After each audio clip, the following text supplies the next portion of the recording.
You are not what happened to you. When people meet me today, they often see the end of a story. They see a professor, they see an author, they see someone standing on a stage speaking about strength. But if you met my story before you met me, you might expect to see someone very different. Because my story includes trauma, it includes abuse, it includes loss, it includes sickness.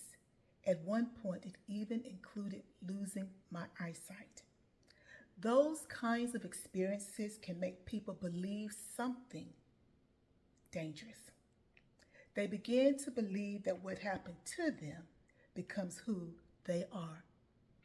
I know that belief well because for a long time I believed it too. I grew up in a small town in North Carolina. One day when I was a little girl, my life changed in a moment.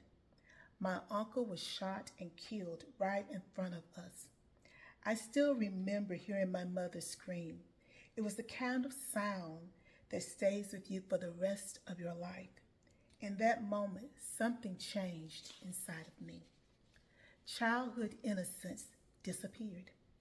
From that day forward, I learned something that many children in difficult homes learn very early. You learn how to survive. You learn how to suppress emotions. You learn how to carry pain quietly. Surviving something difficult is not the same as healing from it. And surviving is not the same as becoming whole. Not long after the tragedy, another chapter of pain entered my life. From the age of 4 to 9, I was sexually abused. That kind of violation steals something from a child that can never be fully returned. Your sense of safety, your sense of innocence, your sense that the world is a place where people protect you. For a long time, I carried that pain without words. No one sat down and explained how to process it. No one gave me the language to understand it. So I did what many people do when they face overwhelming pain. I kept moving. I excelled in school. I became an honor roll student. I became involved in leadership. From the outside, everything looked impressive. But inside, I was learning how to live between two worlds. The public world, where everything looked strong, and the private world, where everything felt fragile. Many people listening understand that experience. You know what it's like to smile in public while carrying something heavy inside. You know what it looks like to look successful while still hearing from something painful. One day, life brought another challenge. At a young age, I suddenly lost my eyesight due to severe inflammation in my eyes. For a period of time, the world literally went dark. Imagine being a young person who already feels uncertain about the future and suddenly you cannot see. Losing my sight took away something that had always given me confidence, my independence.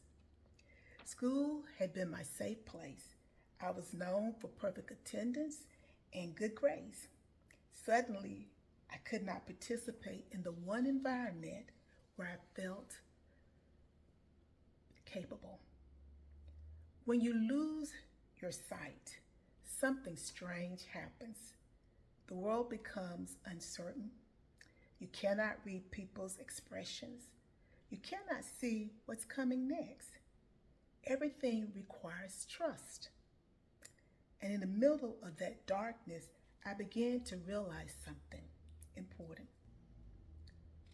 Sometimes the greatest danger in life is not physical blindness.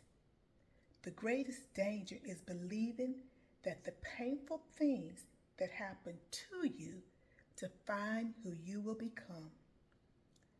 Many people never recover from that belief.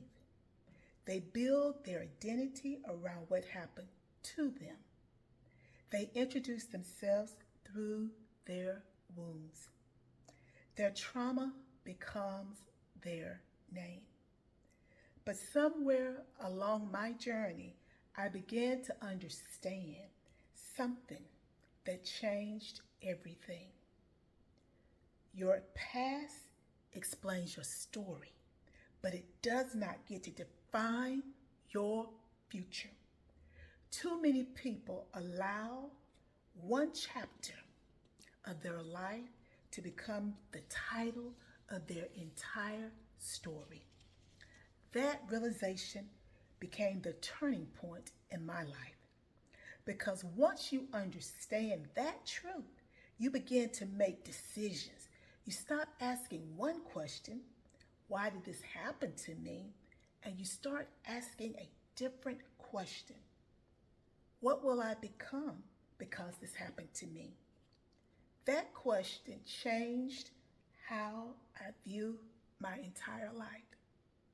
I realized that pain can either imprison or prepare you. Trauma can either silence you or strengthen you. But the outcome depends on the decision you make about your identity. Over time, I discovered 3 decisions that helped me move from surviving my past to transforming it. The first decision is acknowledgement. You cannot heal from what you refuse to name. Healing begins the moment honesty enters the room. For many years, I had learned to hide pain. I had learned to suppress emotions. I had learned to pretend everything was fine. But healing begins the moment you allow yourself to acknowledge what actually happened. Acknowledging pain is not weakness.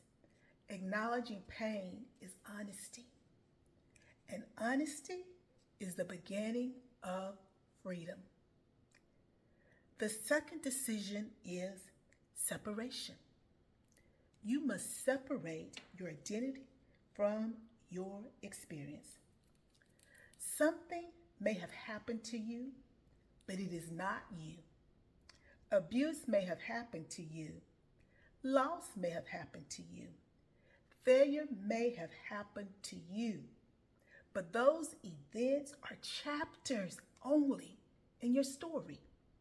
They are not the title of your life. Once you separate who you are from what happened to you, something powerful begins to occur. You begin to reclaim your identity. The third decision is ownership. At some point, every person must decide who they will become moving forward. We cannot rewrite the past, but we can author the next chapter. That realization is both terrifying and empowering because it means no one else controls your future. Not your past, not the people who hurt you, not the circumstances you endured. The responsibility now belongs to you. And when you accept that responsibility, something remarkable happens. You stop seeing yourself as a victim of your story. You begin to see yourself as the author of your future. Today, when I look back at my life, I do not see a list of tragedies. I see evidence of resilience. I see proof that human beings are capable of extraordinary strength. I see confirmation that the things that try to break us can build us. My story is not unique. Every person who listens to me carries something. Every person who listens has faced moments that felt impossible. Moments when life seemed unfair. Moments when you wondered if you would ever recover. But the most important question is not what happened to you. The most important question is what story you're telling yourself about it. Are you telling yourself that it ruined your life? Or are you telling yourself that it prepared you for something greater? Because the story you tell yourself determines the life you build. Today, I want to leave you with a simple reminder.